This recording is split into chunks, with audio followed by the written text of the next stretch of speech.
Welcome to Lakshmi পূজার blog video. এটা ছিল কোজাগরি লক্ষ্মী পূজার ভিডিও শেয়ার করতেছি, সরি লেটে শেয়ার করলাম। আর এই আলপনাটা সুন্দর করে যেটা দেখতেছেন, সুন্দর বলেন আর যা খারাপই বলেন, সেটা আমিই করেছি।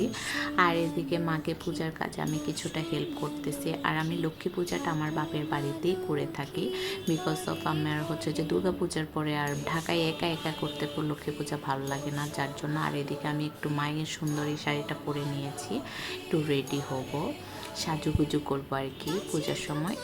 এখন একটু করে সাজুগুজু করে নিয়েছি, বেশি না, যে মেয়েরা যেটাই করে আর কি। আর বেশি করলেও বলে কম করে, কম করলেও বলে যে কমই করছে। আর এদিকে আমরা সবাই ওই দিন আলতা পরেছি, ভালো লাগে লক্ষ্মী পূজার দিন আলতা পরতে। আলতা পরা শেষ করে দেন হচ্ছে আমি একটু ঘোমটা দিয়ে ওই পূজার ওইখানে বসেছি।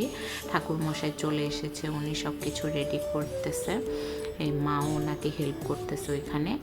আর হচ্ছে যে আর আমি আর কি করব, একটু ভিডিও ক্লিপ নিচ্ছি আর কি।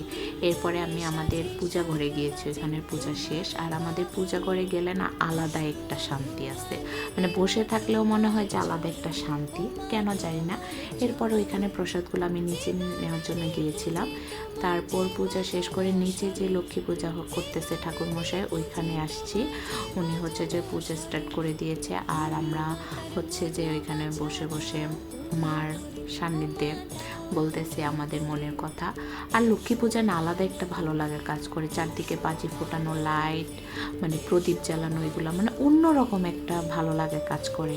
তারপর হচ্ছে ওই দিন অনেকেই নাকি চুরি করে, চুরি করলে নাকি ভালো, ওই দিন কিছু খারাপ কিছুই হয় না। আর এদিকে আমি তারাবাজি ছাড়া আর কোনো বাজি ফুটাইতে পারি না। সো আজকের ভিডিও এখানে, ভালো থাকবেন, সুস্থ থাকবেন। আর আমার ভিডিও ভালো লাগলে অবশ্যই সাবস্ক্রাইব করবেন। টাটা।